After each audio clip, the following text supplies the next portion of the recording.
quarterback Christian McCaffrey, who missed 6 games earlier this year with an ankle injury in the last 3 games with a shoulder injury. Speaking of running backs and injuries, Josh Jacobs of the Raiders missed this week with an ankle sprain, wasn't even able to practice at all last week. So obviously there is concern going into this week about the potential for Jacobs to miss a second straight game. We'll see what he's able to do, if anything, once the Raiders get back on the practice field on Wednesday. But at this point, it is a concern for those in the fantasy football playoffs. You might be without Josh Jacobs for this week. The Giants won a game with Colt McCoy as their starting quarterback in Seattle Sunday because Daniel Jones, their starter, had a hamstring injury and missed the game. But an encouraging possibility that Jones is back for Week 14. He did practice a little bit on a limited basis last week. He did make the trip to Seattle and participate in the team's walkthrough there on Saturday. Head coach Joe Judge was thinking about making him active for the game, even as the backup. Ultimately decided not to do that. But all encouraging signs, if Daniel Jones can get out there on the practice field this week, that hamstring injury might only end up costing him the one game. All right, obviously critical games for the Giants in Washington. We're going to talk about that in a minute, but let's get to another team in the NFC East, and it's one of the biggest stories coming from the weekend. Carson Wentz being benched for Jalen Hurts during the Eagles' loss to Green Bay. Yesterday, head coach Doug Peterson was asked if a decision had been made regarding who starts this week against New Orleans, and here is what he said. No, I have not made a decision yet. Not prepared right now to make any statement or decisions on that. I'm still processing a lot of things and going through a lot of things before I make that decision. So that when I know, you'll know. Sure. I'm not asking what the decision is, but what goes into that decision. I would like to keep those private, so that's just between me and me. I hadn't heard that part of it. That's funny. Okay, Graziano, what are we hearing about this situation? Look, I'm not Greg McElroy. I'm not going to break down quarterback tape, but I have covered my share of Monday head coach news conferences, and I know that when the coach says he hasn't decided who the quarterback's going to be next week, it's probably not going to be the guy that started this past week. So it sounds like the Eagles are at least giving serious consideration to starting Jalen Hurts if they haven't already made that decision. Oftentimes the coach will want to make sure and tell the quarterbacks before he tells the entire world, but I would expect an announcement tomorrow on who the Eagles starting quarterback will be this week, and I don't think anybody would be shocked if it turned out to be the rookie second-round pick Jalen Hurts. All right, now hold that thought a minute, Dan, because I do want to come back to you on what this all may mean long-term. But Greg, let me come to you from a quarterback's perspective. Don't just tell me, but show me who you believe should be the quarterback in Philly this week. Well, if the goal for the Eagles is to continue to try for a playoff push and to win games right now, the quarterback needs to be Jalen Hurts. And I'll show you exactly why. Because there were moments in which he made everyone around him better. It's 3rd and 4, critical down and distance. There's pressure off the left-hand side.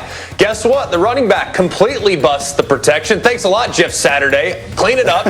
All right, running back inside. Here comes the Mike or the nickel right off the left. Unblocked. Jalen's unfazed. He throws a strike to Jalen Reagor down the left side. But here's where he really helps the protection. You have pass rushers up front that are trying to get after the quarterback. But when you have a mobile option, you can't overrush the passer. It's exactly what happens right here. You have 3 Green Bay Packers that are on the same level as Jalen Hurts, and he bursts free, makes a guy miss, and he turns it into a first down. Similar situation right here. 4th and long, 4th and forever, obvious passing situation. Guy gets rushed past Jalen Hurts. Gives him a little bit of a window to buy a little time and throw a strike downfield for his first career touchdown pass. This is what's going to allow Philly to be a little better down the road, is that Jalen Hurts' mobility makes not just his receivers better to buy a little extra time to get open, but his offensive line, which has been a problem all year, his offensive line to basically keep guys in front because he can exploit you if you get rushed past the passer. I like it. So it sounds like the coach is leaning towards Hurts, and Greg is definitely leaning towards Hurts. Chris Canty, which way are you leaning? Well, the fact that Doug Peterson can't make up his mind about who his starting quarterback is going to be when you're paying Carson Wentz $32 million a year says all you need to know. We got an 11.5 game sample size on Carson Wentz, and it hadn't been good enough, G. It just hasn't. He leads the league in turnovers. He's been the most sacked quarterback in the NFL. It's just not happening for him. And with the defense playing the way that it is, it's a real shame. So I can understand what Greg is saying by giving Jalen Hurts an opportunity to show what he can do. And you did see a little bit of a spark in that game against the Green Bay Packers. So I just say maybe Jalen Hurts might be the direction that you turn just because Carson Wentz hasn't worked out. Again, they're going up against a great defense this weekend in New Orleans. Meanwhile, let me get Graziano back in here if I can, because one of the suppositions that I have been acting upon for the last several weeks is that because of the contract, Carson Wentz is the quarterback of the Eagles next year no matter what. And Dan, we were talking about this morning. That may not be 100% right. Not 100%. Still more likely than not. Look, the people have to understand they can't really cut him. It's a $59 million cap hit if they cut him, so you can't possibly carry that.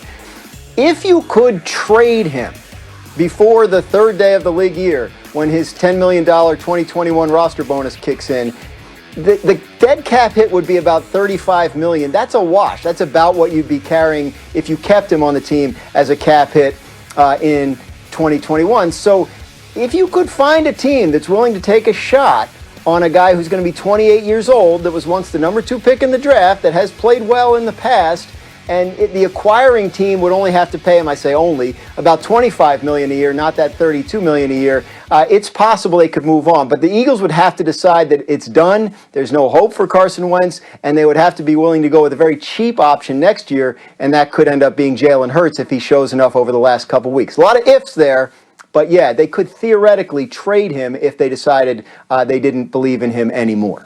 I thought it was worth putting on the show because I think a lot of people think, well, no team's going to trade for that $59 million. Well, you're not trading for that. You're trading for something that is a reasonable quarterback number going forward. You have to find someone who believes in Wentz. That might not be out there. We'll find out. Anyway, let's get up and go. Some of the other busy days worth of sports news. This is worth keeping a close eye on. Rockets coach Stephen Silas referred to disgruntled superstar James Harden's absence from training camp as a holdout yesterday. He also said there's no timetable of which he's aware for Harden to return. Harden missed Houston's first team workout on Sunday. Again, worth keeping a close eye on. Steph Curry says the possibility of signing an extension with the Warriors is, quote, on the table. He's 32. He's currently in the midst of a 5-year, $201 million deal. He's eligible to sign a 3-year extension worth another $156 million. And then college football. Saturday's game between number 5 Texas A&M and Ole Miss has been postponed because of positive tests within the Ole Miss program. Texas A&M will now have a maximum of 9 regular season games on its playoff resume. Their only loss was to number 1 Alabama. Meanwhile, tonight at 7 Eastern on ESPN and on the ESPN app, the exclusive reveal of the college football playoff top 20.